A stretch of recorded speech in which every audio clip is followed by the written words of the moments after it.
It was 11:30 at night. The lights in the drawing room were still on. Yet the whole house felt suffocating. As if the walls were hiding screams behind their paint.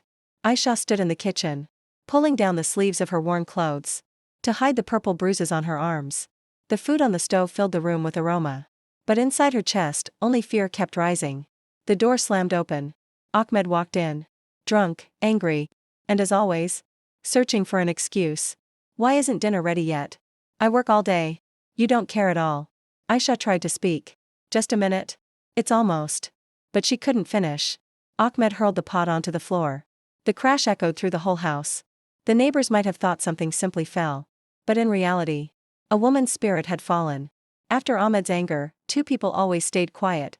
Aisha, and everyone else in the house. All day she heard the same line. Daughter, learn to tolerate it. Women tolerate everything. Her mother-in-law taunted her. You provoke him. This is your fault. Men get angry. Women must bow down. But nobody knew the truth. Nobody saw the marks on her arms each night. Nobody knew why she always locked the door while changing clothes. Nobody questioned why she only wore dark colors. And maybe they didn't want to know. That night Ahmed didn't just release anger. He tried to break her existence. She stayed silent. As she had been taught to stay. But for the first time, she felt that if she didn't leave today, she would never leave at all. Hours later, when everyone slept, Aisha quietly went to the bathroom. She looked at her face in the mirror. It wasn't her face anymore. This wasn't the Aisha who had dreams. This wasn't the Aisha who used to laugh. This was a prisoner. A prisoner of silence. And that night, she made her decision. The sun had barely risen. Aisha picked up a small bag. Just one pair of clothes. A phone. And her marriage certificate. She walked to the front door. Her in-laws woke up. Chaos erupted. Where are you going? Women don't leave their homes. You are destroying this family. Shame on you. For the first time, Aisha lifted her eyes and looked at everyone. Her voice was calm. Her heart was exhausted. I'm not breaking a family. I'm saving myself. She stepped out. The door closed behind her. And with that final sound, the last lock of her prison broke. Freedom didn't mean comfort. The outside world had challenges too. Aisha went to her friend Fariha's house. Fariha hugged her tight. You did the right thing. You just have to stay strong. For the first time, Aisha realized that crying in someone's arms is not weakness. It is release. The next day she went to the police. First they ignored her. Then said, this is a domestic issue. Husbands and wives fight. Aisha replied firmly. This is not marriage. This is violence. The officers were stunned. The quiet girl now stood like steel. But they didn't understand. A woman who survives after breaking inside returns with a power no one can imagine. Long lines outside the court. Lawyers arguing loudly. Statements. Paperwork. Dates. More dates. But Aisha didn't stay silent anymore.